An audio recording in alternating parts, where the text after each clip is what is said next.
Hello friends, मैं पूजा राठौर अपने YouTube channel आशा study point पे आप सभी का स्वागत करती हूँ। आज हम हाजिर हैं सर्वनाम प्रकरण के साथ। हमने संज्ञा पढ़ लिया है और इसके बाद आता है सर्वनाम। संज्ञा के जो विकार होते हैं लिंगवचन कारक, उसको हम बाद में पढ़ेंगे। सबसे पहले हम लोग संज्ञा, सर्वनाम, विशेषण और क्रिया पर चर्चा करेंगे। तो सर्वनाम देख लेते हैं क्या है। सर्वनाम जो है ये दो शब्दों से मिलकर बना है, सर्व और नाम। सर्व का अर्थ होता है सभी या सब और नाम का अर्थ होता है नाम, यानी कि वे शब्द जो संज्ञा के सभी नामों या संज्ञा के अंतर्गत जो हम पढ़ते हैं, यानी संज्ञा क्या है, किसी व्यक्ति, वस्तु, स्थान के नाम को संज्ञा कहा जाता है। और उन्हीं सब के बदले जो सर्वनाम के शब्द प्रयोग होते हैं वो सर्वनाम कहलाते हैं। यानी ऐसे शब्द जो संज्ञा के सभी शब्दों के बदले प्रयोग हो जाए वो सर्वनाम कहलाते हैं। सबसे पहला प्रश्न है कि सर्वनाम किस प्रकार का शब्द है। तो ये एक विकारी शब्द है, इसको आप लोग हमेशा ध्यान में रखें। सर्वनाम, संज्ञा, विशेषण और क्रिया, ये सारे हमारे क्या है, विकारी शब्द हैं। इसके बाद देखते हैं जो शब्द संज्ञा के स्थान पर प्रयोग किए जाते हैं वो सर्वनाम कहलाते हैं। कैसे, तो देख लेते हैं। मान लीजिए हमने कहा श्याम अच्छा लड़का है।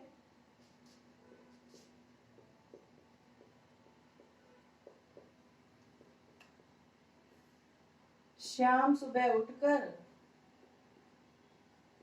विद्यालय जाता है।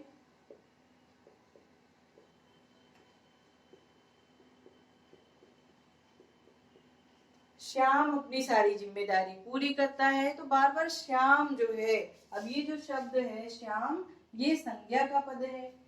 अब ये वाक्य में बार बार श्याम कहने से कुछ वाक्य जो है रोचक नहीं लग रहा है। मतलब अगर हम व्याकरण की दृष्टि से बात करें तो वाक्य में बार बार श्याम शब्द की जो पुनरावृत्ति, आवृत्ति हो रही है, ये इसको अच्छा नहीं बनाती, नीरस बना देती है। तो सिर्फ सर्वनाम का काम क्या है, इसी संज्ञा शब्द की पुनरावृत्ति को रोकना। यानी सर्वनाम क्या है, संज्ञा की पुनरावृत्ति को रोककर भाषा को आकर्षक बनाने का कार्य करते हैं। कौन, सर्वनाम के शब्द। तो चलिए देखते हैं आगे। कामता प्रसाद गुरु के अनुसार हिंदी में कुल 11 सर्वनाम बताए गए हैं। कौन कौन से, मैं, तू या तुम, आप, यह, वह, जो, सो, कोई, कुछ, कौन, क्या।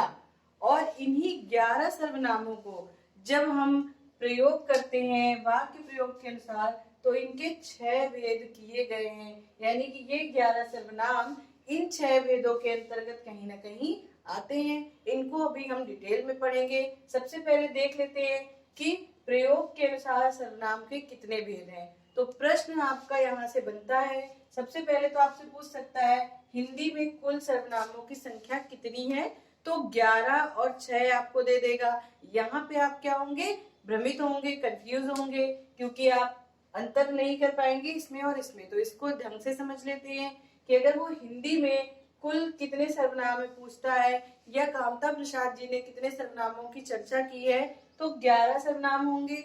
ऑप्शन में आपको दोनों ही देगा वो। और अगर आपसे पूछता है कि प्रयोग के अनुसार सर्वनाम के कितने भेद किए गए हैं या प्रयोग के अनुसार सर्वनाम कितने होते हैं, तो 6 होते हैं। ठीक है, 6 होते हैं। कौन कौन से होते हैं? पहला होता है पुरुषवाचक सर्वनाम या पर्सनल प्रोनाउन। दूसरा है निश्चयवाचक सर्वनाम या डिमॉन्स्ट्रेटिव प्रोनाउन। तीसरा है अनिश्चयवाचक सर्वनाम, इनडेफिनिट प्रोनाउन। चौथा है संबंधवाचक सर्वनाम, रिलेटिव प्रोनाउन। पांचवा है निजवाचक सर्वनाम, रिफ्लेक्सिव प्रोनाउन। और छठा है प्रश्नवाचक सर्वनाम यानी इंटेरोगेटिव प्रोनाउन। और ये जो पुरुषवाचक सर्वनाम है इसके 3 उपभेद होते हैं, उत्तम पुरुष, मध्यम पुरुष और अन्य पुरुष।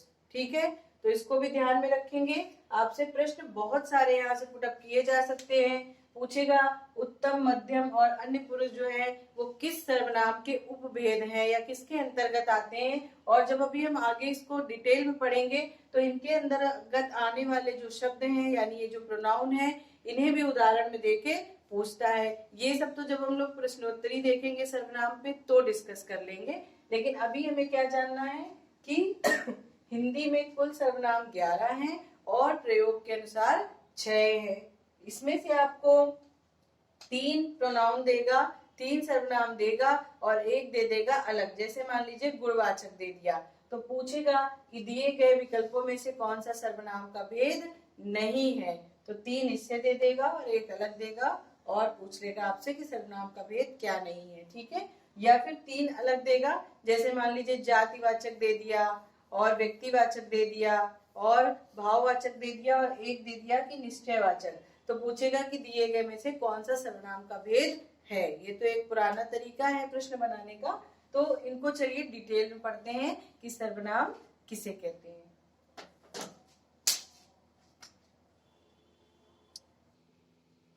चलिए सर्वनाम के भेद में सबसे पहले हम लोग देखते हैं पुरुषवाचक सर्वनाम किसे कहते हैं। पुरुषवाचक सर्वनाम या पर्सनल प्रोनाउन यानी कि पुरुषों या स्त्रियों के नाम के बदले जो सर्वनाम के शब्द प्रयोग किए जाते हैं वो पुरुषवाचक सर्वनाम कहलाते हैं। आपको पता है पुरुषवाचक सर्वनाम के 3 भेद हैं, कौन कौन से? उत्तम पुरुष, मध्यम पुरुष, अन्य पुरुष। इसको आपको बहुत अच्छे से ध्यान रखना है कि पुरुषवाचक सर्वनाम के 3 भेद हैं। पहले तो संख्या में याद रखेंगे कि 3 भेद हैं, फिर आपसे पूछ सकता है उत्तम पुरुष, मध्यम पुरुष और अन्य पुरुष किसके अंतर्गत आते हैं, तो पुरुषवाचक, निजवाचक, निश्चयवाचक, निश्चयवाचक, इस तरह से भी आपके प्रश्न बनाता है। या फिर मैं और हम जो है वो किसके अंतर्गत आते हैं, तो उत्तम पुरुष के अंतर्गत आते हैं। और अगर उत्तम पुरुष ऑप्शन में नहीं देगा तो पुरुषवाचक के अंतर्गत आते हैं। तू या तुम या आप किसके अंतर्गत आते हैं, तो मध्यम पुरुष के अंतर्गत आते हैं, ठीक है।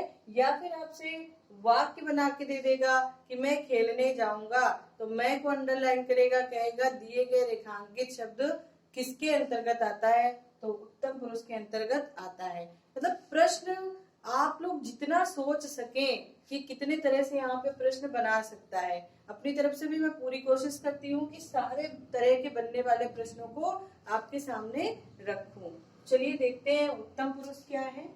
उत्तम पुरुष वक्ता मतलब बोलने वाला या लेखक या लिखने वाला अपने नाम के स्थान पर जिस सर्वनाम का प्रयोग करता है तो वो उत्तम पुरुष कहलाता है। मान लीजिए मेरा नाम पूजा है, अब मैं अगर आपसे कोई बात करूंगी तो मैं अपने नाम के बदले क्या प्रयोग कर रही हूँ, मैं प्रयोग कर रही हूँ। बार बार आप सुन रहे हैं कि मैं ये कर रही हूँ, मैं ये लिखने जा रही हूँ, मैं ये करने जा रही हूँ, जबकि मेरा नाम क्या है, पूजा है। तो वही बात है कि वक्ता या लेखक अपने नाम के स्थान पर जिस सर्वनाम का प्रयोग करता है वो उत्तम पुरुष के अंतर्गत आते हैं। भाई ये करता है एक तरह से जो काम कर रहा है। तो इसके अंतर्गत 2 सर्वनाम आते हैं, मैं और हम, इसको ध्यान रखिएगा। और उसके बाद है मध्यम पुरुष, श्रोता मतलब सुनने वाला या पाठक मतलब पढ़ने वाला के लिए जो सर्वनाम शब्द प्रयोग होते हैं। तो भाई अगर मैं कोई बात कर रही हूँ तो आप सुन रहे हैं, या कोई आपसे मतलब कम एज में है तो तुम या तू सुन रहा है, तो ये तो बोलने की बात है। तो मध्यम पुरुष में तू, तुम या आप, ठीक है। तो ये आपके मध्यम पुरुष के अंतर्गत आते हैं। इसके बाद देखिए अन्य पुरुष, तो अन्य में इन दोनों को छोड़ के जो होगा वो अन्य हो जाएगा। जैसे कि वक्ता या लेखक यानी बोलने वाला या लिखने वाला, और श्रोता या पाठक यानी सुनने वाला या पढ़ने वाला से भिन्न व्यक्ति। जैसे कि मान लीजिए एक कक्षा में टीचर पढ़ा रही है, बच्चे पढ़ रहे हैं, तो टीचर क्या है, वक्ता है और बच्चे श्रोता हैं। पर वहीं पे प्रिंसिपल साहब आ गए तो टीचर बच्चों से कैसे इंट्रोड्यूस कराएंगी, आइए आइए सर आप हैं हमारे विद्यालय के प्रधानाध्यापक। तो इस तरह से कभी कभी इसमें आपका भी प्रयोग किया जाता है, ठीक है। तो इसके अंतर्गत क्या आते हैं, यह, वह, ये, वे, ठीक। तो ये है हमारा पुरुषवाचक सर्वनाम। इसके बाद अन्य जो सर्वनाम है उसकी चर्चा हम नेक्स्ट वीडियो में करेंगे। तो प्लीज चैनल को लाइक, सब्सक्राइब, शेयर जरूर करें। धन्यवाद।